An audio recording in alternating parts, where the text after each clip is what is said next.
दुनिया में कोई भी काम हो उसके लिए बजट बेहद अहम होता है। यानी किसी भी काम को किए जाने से पहले एक पूर्वानुमान कि उस पूरे कामकाज के लिए किस तरह के आवश्यकताएं होंगी और उन आवश्यकताओं की पूर्ति के लिए कितने धन की ज़रूरत होगी। और जो भी बजट बनता है, यदि उसके हिसाब से काम होता है तो कई बार जेब पर वजन अधिक नहीं पड़ता और व्यवस्था ठीक ढंग से चलती है। जी हाँ, आज हम बात करने जा रहे हैं देश के बजट की, यानी अंतरिम बजट जो सरकार आज सदन में पेश करने वाली है, यानी लोकसभा में। चूंकि आगे लोकसभा चुनाव के लिए सरकार के साथ विपक्षी दल तैयारी कर रहे हैं, मुमकिन है कि एक महीने में ही लोकसभा चुनाव की अधिसूचना आ जाए और चुनाव के लिए मैदान में सबको जाना पड़े। इसलिए ये पूर्णकालिक बजट न होकर एक अंतरिम बजट है और इस बजट में वित्त मंत्री निर्मला सीतारमण बहुत से महत्वपूर्ण जो दिशा देने वाले काम हैं उसको अपने बजट में परिलक्षित करेंगी। माना जा रहा है कि लखटकिया दीदियां बनाने का काम होगा, जिसकी घोषणा प्रधानमंत्री ने लाल किले की प्राचीर से की थी। देखना होगा कि स्टार्टअप के जो इकोसिस्टम जो बन रहा है उसको बूस्ट करने के लिए सरकार अपने बजट में क्या कुछ रखती है। निर्मला सीतारमण के झोले में युवाओं के लिए और क्या क्या सौगात हैं, क्योंकि बेरोजगारी का मुद्दा विपक्ष लगातार उठाता रहा है। और साथ में ये भी देखना होगा कि देश में जो विकास की रफ्तार है, जिसे 5 ट्रिलियन इकोनॉमी बनाने की कोशिश सरकार कर रही है, जिसका दावा कई बार सार्वजनिक मंचों पर किया गया है और दुनिया के तमाम मंचों पर भी प्रधानमंत्री ने अपनी बात ताल ठोक कर की है। और इस 5 ट्रिलियन इकोनॉमी की यात्रा में कई अड़चनें, कई अवरोध, कई चुनौतियां हैं, क्योंकि देश की आबादी बड़ी है, आर्थिक स्थिति कमज़ोर है। बहुत से ऐसी चुनौतियां हैं जिन मोर्चे पर सरकार को मुकाबला करना है। चूंकि अभी हमारी इकोनॉमी 3.7 ट्रिलियन इकोनॉमी के दायरे में है।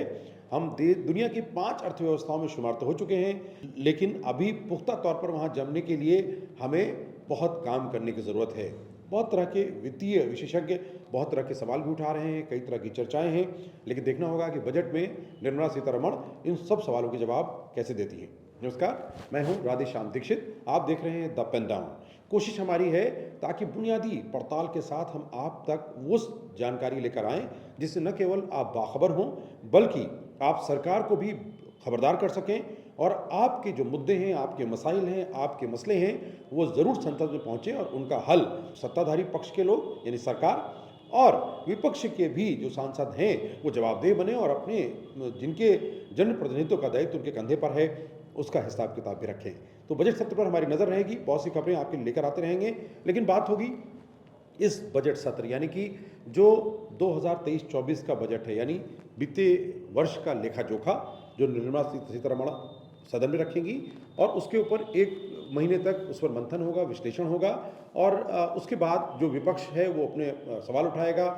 मुद्दे रखेगा। उसके साथ में हमारी नज़र होगी अंतरिम बजट में क्या कुछ घोषणाएं होने वाली हैं, क्या कुछ मुद्दे उठाने वाली सरकार, क्योंकि चुनाव में जाना है। तो बहुत से जो ऐसे पक्ष हैं जिन पर अब तक निगाह नहीं गई है, सरकार का पूरा फोकस है, जिसमें जनजातियां हैं, जिसमें पिछड़ा वर्ग है, दलित वर्ग है, किसान है। माना जा रहा है कि पीएम किसान सम्मान निधि का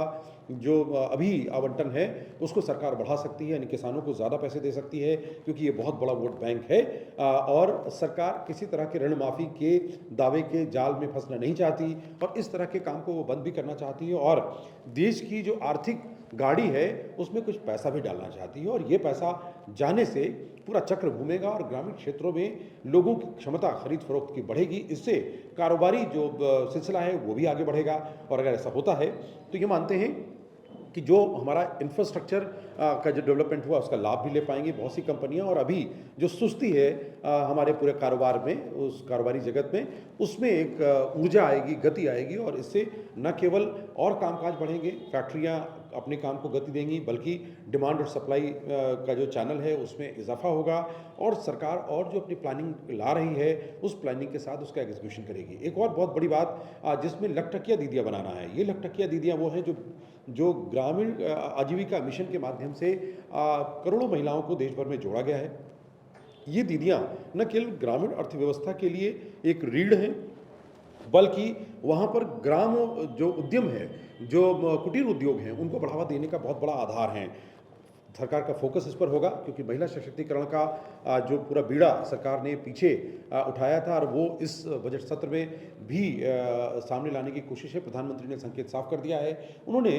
बजट सत्र की शुरुआत से पहले जो संबोधन किया उसमें नारी सशक्तिकरण की बात की। उन्होंने ये भी कहा कि वित्त मंत्री एक महिला हैं, राष्ट्रपति एक महिला हैं और एक दलित वर्ग से आती हैं और उन्होंने बल्कि कहें तो वो ट्राइब से आती हैं, जनजाति से आती हैं और उनके संबोधन के साथ नई संसद में कामकाज शुरू हुआ है। जो गणतंत्र दिवस की परेड थी उसमें महिलाओं की भागीदारी व्यापक पैमाने पर देखने को मिली, जिसके लिए सरकार ने काफ़ी कोशिशें की और साथ में जो बिजनेस कॉरेस्पॉन्डेंस सखियां हैं यानी पीसी सखियां हैं उनका दायरा पूरे देश में बढ़ाया जा रहा है। ग्राम पंचायतों को और सशक्त बनाया जा रहा है, ग्राम पंचायतों का नेटवर्क बहुत स्ट्रॉन्ग किया गया है, प्रधानों का बहुत सम्मान किया है सरकार ने। कोशिशें कर रही है कि इसका जो राजनीतिक लाभ है वो भी मिले और जो आर्थिक लाभ है वो देश को हासिल हो और गाँव की तरक्की में उसकी भागीदारी बेहतर हो सके, तो इस पर भी ध्यान रहेगा। और साथ में जो नौकरी पेशा लोग हैं उनको भी चुनावी वर्ष होने के कारण कुछ रियायत सरकार ऑफर कर सकती है, ये माना जा रहा है। व्यापार जगत को भी गति देने की कोशिश होगी, उसके लिए अच्छी घोषणाएं हो सकती हैं क्योंकि जो निवेश की संभावनाएं हैं फॉरेन डायरेक्ट इन्वेस्टमेंट को लेकर सरकार ने काफ़ी ढील पहले ही दी हुई है, लेकिन जो इशारा साफ है मेक इन इंडिया कैंपेन उसमें माना जा रहा है कि सरकार कुछ और बड़े ऑफर लेकर आ सकती है ताकि जो बहुराष्ट्रीय कंपनियां हैं वो अपना दायरा भारत के भीतर बढ़ाएं और यहाँ न केवल उत्पादन करें बल्कि पूरे सिस्टम में अपनी भागीदारी नॉलेज की भी हो, टेक्नोलॉजी की हो, इनोवेशन की हो, रिसर्च एंड डेवलपमेंट की हो, उसमें बढ़े। जिसमें भारत सबसे ज़्यादा दुनिया में आगे बढ़ रहा है वो है टेक्नोलॉजी और टेक्नोलॉजी के क्षेत्र में खासकर जो आईटीसी है उसमें बहुत दखल हुई है इंफॉर्मेशन टेक्नोलॉजी। तो इंफॉर्मेशन टेक्नोलॉजी के क्षेत्र में, कंप्यूटर के क्षेत्र में सरकार दखल देगी। जो चिप्स हैं उनके बनाने का काम भारत में तेज़ी से बढ़ाने की कोशिश होगी और साथ में ग्रीन फ्यूल पर बहुत फोकस होगा, जिसके लिए न केवल इलेक्ट्रिक वाहनों को बढ़ावा देने के लिए कुछ बड़े ऑफर सरकार की तरफ से बजट में हो सकते हैं और साथ में ये भी हो सकता है कि जो हाइड्रोजन गाड़ियाँ हैं उनको विकसित किया जाए। इलेक्ट्रिक वाहनों के लिए बड़ी चुनौती लिथियम आयन बैटरीज की है, उनका मैन्युफैक्चरिंग का दायरा बढ़ाया जाने की ज़रूरत है। अभी भी थोड़ी कॉस्ट ज़्यादा है, इलेक्ट्रिक वाहनों की कॉस्ट को कम करने के लिए सरकार कुछ ऑफर ला सकती है। पूरे देश में इसका तंत्र व्यापक तौर पर फैले, उसके लिए इंफ्रास्ट्रक्चर डेवलपमेंट जो इलेक्ट्रिक वाहनों के लिए है उसको बढ़ाने की बात हो सकती है, जिसमें गाड़ियों की चार्जिंग स्टेशन को बढ़ाने की बात है ताकि इकोलॉजी बेहतर हो। पूरे देश में स्वच्छ भारत मिशन का तीसरा फेज़ शुरू होना है, जिसमें दूसरा फेज़ जो ODF प्लस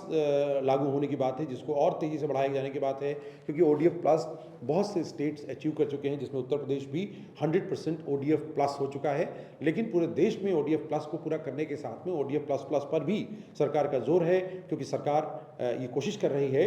कि देश के गांव स्वच्छ हों ताकि बीमारियां घटें, ताकि जो छवि है देश की वो दुनिया भर में बेहतर हो क्योंकि 5 ट्रिलियन इकोनॉमी बनाने में न केवल ग्रामीण क्षेत्रों की भागीदारी करनी है बल्कि महिलाओं की भागीदारी भी इसमें करनी है और युवा आबादी देश की सबसे ज़्यादा है, उनको भी हम कदम बनाना है। तो बजट सत्र पे हमारी नज़र रहेगी, देखना होगा कि सरकार क्या क्या ऑफर देती है, कौन कौन से चुनावी वादे करती है, क्या क्या ऐसे लॉलीपॉप भी होंगे जिसको चुनावी वर्ष में अमूमन सरकारें करती हैं, उन पर भी हमारी नज़र रहेगी और साथ में इस बजट को हम किस रूप में देखते हैं इस पर अलग अलग विशेषज्ञों की राय वो भी हम लेकर आएंगे और विपक्ष के अहम सवाल उनको भी हम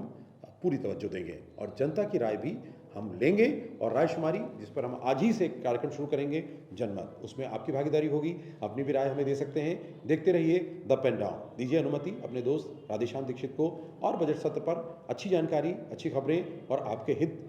को सुरक्षित करने वाले काम हम करते रहेंगे। नमस्कार।